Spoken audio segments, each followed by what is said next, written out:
একেবারে যতগুলো বিষয় আছে loudly, clearly, deeply, A to Z, top to bottom, শুরু থেকে শেষ পর্যন্ত, সূরাতুল ফাতিহা থেকে সূরাতুন নাস পর্যন্ত যা আছে ডিটেইলস বলা, একমাত্র আল্লাহর সন্তুষ্টি অর্জনের জন্য, দুনিয়ার কোনো মানুষকে ভয় করা নয়।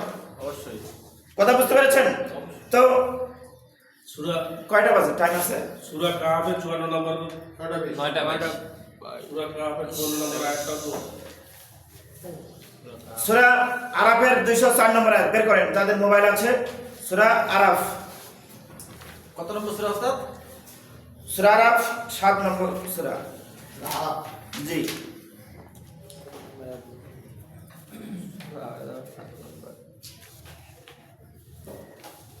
দুইশো চার। আল্লাহ বলেছেন ওয়াইজা কুরিয়াল কোরআন ফাসতামিউ লাহু ওয়া আনসিতু লাআল্লাকুম তুরহামুন। আমরা কি আল্লাহর রহমত পেতে চাই? অবশ্যই। রহমত দুই প্রকার, একদিন আলোচনা করবো সবকিছু দুই প্রকার, অন্যদিন আজকে একটা বিষয় বলছি। রহমত দুই প্রকার, আল্লাহর পক্ষ থেকে দুনিয়ার সকল মানুষ এবং জিনের দুই জাতি। কয় জাতি?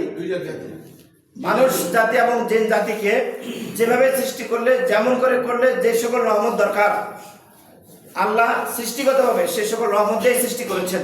বলেন সুবহানাল্লাহ। এরপরে আল্লাহ যে বিধিবিধান নাযিল করেছেন, এই বিধিবিধানগুলো যারা যথার্থ রূপে বাস্তবায়ন করে, আল্লাহ যেভাবে জানতে বলেছেন, বিশ্বাস করতে বলেছেন, বাস্তবায়ন করতে বলেছেন, এইভাবে যারা করে আল্লাহ তাদের জন্য স্পেশাল রহমত নাযিল করেন। বলেন সুবহানাল্লাহ।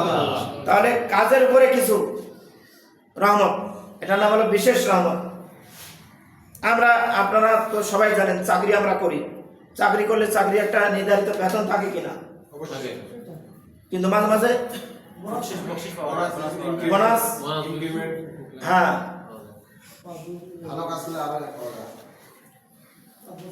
পাওয়া যায়।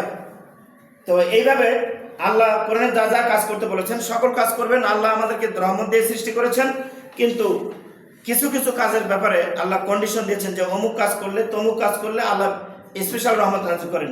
তার মধ্যে এখানে একটি, সেটা হলো আল্লাহ বলেছেন ওয়াইজা কুরিয়াল কোরআন, যখন কোরআন পড়া হয়, শাব্দিক অর্থ তার মানে কোরআন প্রচার করা হয়। কি করা হয়? প্রচার করা হয়। ফাসতামিউ, তখন তোমরা মনোযোগ দিয়ে শোনো। লাহু, তা কি? কোরআন। আল্লাহ বলেছেন কোরআন যখন প্রচার করা হয় তখন তো মনোযোগ দিয়ে শোনো। শোনা দুই প্রকার, একটা নরমালি শোনা, একটা অ্যাটেনটিভলি শোনা।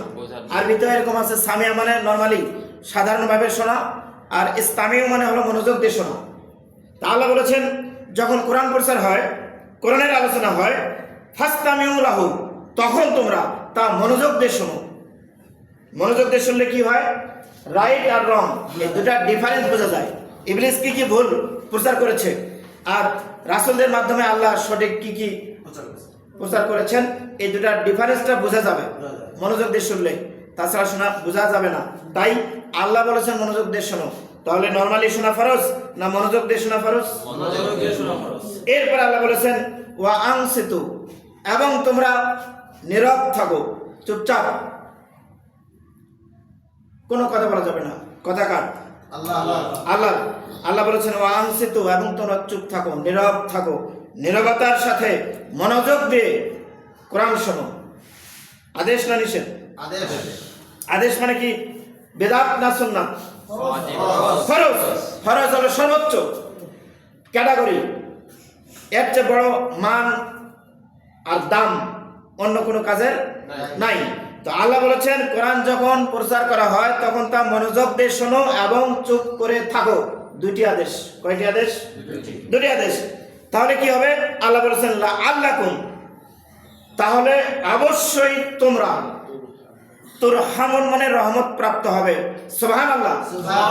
তাহলে রহমত প্রাপ্ত হব আমরা তখন যখন কোরআনের আলোচনা চলবে, তখন মনোযোগ দিয়ে শুনলে এবং চুপ করে থাকলে।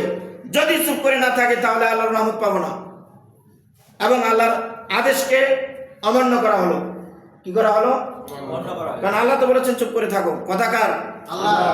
এই সুতরাং কোরআনের আলোচনা যখন হবে তখন আমাদের মনোযোগ দিয়ে শুনতে হবে আর চুপ করে থাকতে হবে।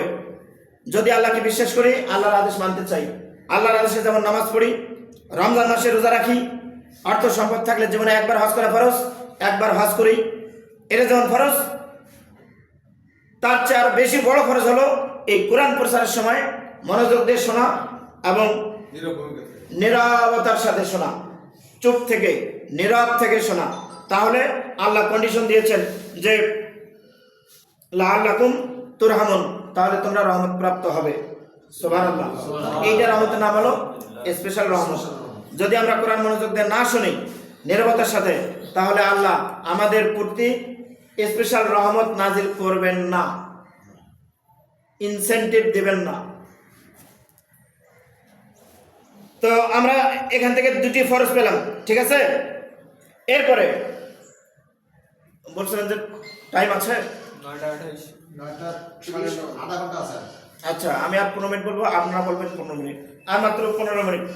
তো এখানে মৌলিক ইমানের বিষয় কয়টা? 5টা। পাঁচটার মধ্যে কি তাকদির আছে? না নাই, এর আলোচনা করছিলাম। হ্যাঁ, এই তাকদিরকে দোষারোপ করে আমরা কাজ থেকে বিরত থাকতেছি, যে যা হবে আল্লাহ ভালো হোক আর বন্ধ খৈরিহি ও শাররিহি মিনাল্লাহি তাআলা। খৈরিহি মানে ভালো, শাররিহি মানে মন্দ খারাপ, মিনাল্লাহ মানে ফরম আল্লাহ। মিনাল্লাহ মানে আল্লাহর পক্ষ থেকে হয়, এটা আমাদের মাথায় ঢোকানো হয়েছে। এই কারণে আমরা কাজ করি না, কাজ করা থেকে বন্ধ করে, যা হবার তো তা হবেই, আর কি করা? যা আছে কপালে তা তো হবেই, কাজ কেন করব? এই বিশ্বাসটা মাথা থেকে তুলে ফেলতে হবে। এটা কোরআনের বিশ্বাস নয়, এটা হলো কোরআন বিরোধী কাফের মুশরিক মুনাফিক যারা, তারা এই আল্লাহর 5টা বিষয়ের বিশ্বাসের সাথে সাথে ঢোকায় দিয়ে দিছে যে আমাদের কোনো কাজ করার দরকার নাই, যা করবে আল্লাহর কাছ থেকে। আপনি ঘুমায় থাকলেও তা হবে, আবার বাইরে গিয়ে কাজ করলেও তা হবে। তাহলে মাঝখানে আপনি বাইরে গিয়ে কাজ করবেন কেন? শীতকালে আপনি ল্যাবের ভেতরে ঘুমায় থাকবেন, ঠিক কি না? আর আল্লাহ কি কখনো স্ববিরোধী কথা বলেন? বলতে পারেন? না। বলা কি স্বাভাবিক? না কেউ, আমরা তো সাধারণ মানুষেরাই, আমরা আমাদের নিজেদের বিরুদ্ধে কথা বলি না, এমন ভাবে কথা বলি যে অপরাধ করলেও যেন আমি নিরপরাধ প্রমাণ হই। তাই সুতরাং আমরা তো কখনো দুটা পক্ষ নেই না, যে আমি অপরাধ করছি আবার করি নাই। তো আল্লাহ কোরআনে এভাবে কথা বলেছেন যে যেমন কর্ম তেমন ফল। আর আমরা আল্লাহর বিধানগুলো জানতে পারবো না, বুঝতে পারবো না, বিশ্বাস করতে পারবো না, প্রকাশ প্রচার প্রতিষ্ঠা করার জন্য যে সময় এবং অর্থ ব্যয় করতে হবে এটা আমরা পারবো না, এরকম কোনো বোঝা আল্লাহ আমাদের কাঁধে তুলে দেন নাই। দলিল সূরা বাকারা 286 নম্বরে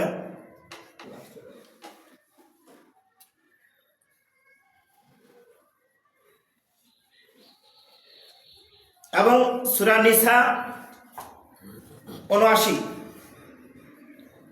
আল্লাহ বলেছেন যা কিছু ভালো হয় আমি আল্লাহ ভালো কাজ করতে আদেশ করেছি, তাই মানুষ ভালো কাজ করে।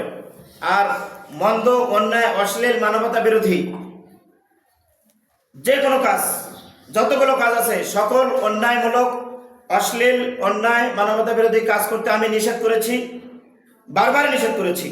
তার সত্ত্বেও কিছু মানুষ, অধিকাংশ মানুষ তা করে। আর দোষ দেয় কাকে? আল্লাহকে। এই দলিলটা কোথায় পাবেন? এই যে সূরা নিসা 79 নম্বর আয়াতে। আপনারা কাইন্ডলি, আপনাদেরকে অত্যন্ত অনুরোধ করে বলছি, রিকোয়েস্ট করে বলছি যে আপনারা বাসায় এই যে আমি যে মাঝে মাঝে 2টা 4টা 10টা আয়াতের রেফারেন্স